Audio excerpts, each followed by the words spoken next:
SpaceX has done it again. Their Dragon cargo capsule successfully docked with the International Space Station, delivering over 5,000 pounds of supplies, food, and experiments.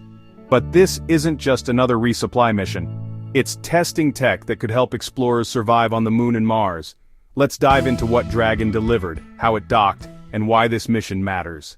The mission, known as CRS-33, began early Sunday, August 24th, when a Falcon 9 blasted off from Florida. After a 29-hour orbital chase, Dragon docked to the forward port of Harmony at 7:05 a.m. Eastern. Docking occurred 25 minutes ahead of schedule, a testament to SpaceX's precise navigation. Precision timing like this comes from automated guidance and rigorous ground checks.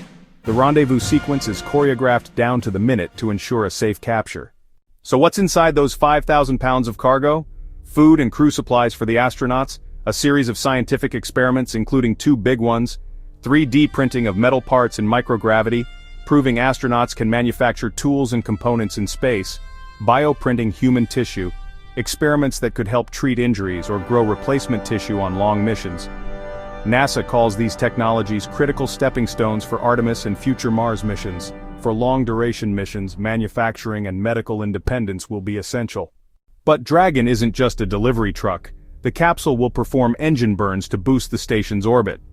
Historically, Russian Progress ships handled this job.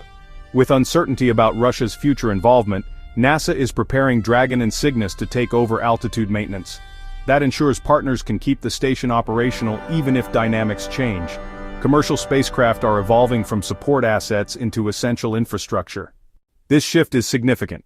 If Russia pulls out early, non-Russian spacecraft must handle vital station keeping. Dragon has already proven it can do this, offering a reliable option to partners. That capability helps guarantee operations through the station's planned retirement in 2030. Commercial spacecraft aren't just supporting missions, they're becoming essential infrastructure for human spaceflight. Partners are now planning logistics and propulsion needs around that reality. The CRS-33 Dragon won't stay forever.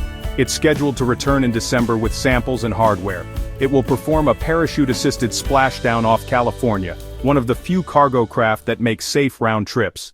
So, another successful mission for SpaceX and NASA, delivering supplies for today and science for the future. Which is more exciting, 3D printing in orbit or bioprinting tissue? Let me know in the comments. If you enjoyed this update, like and subscribe. Thanks for watching.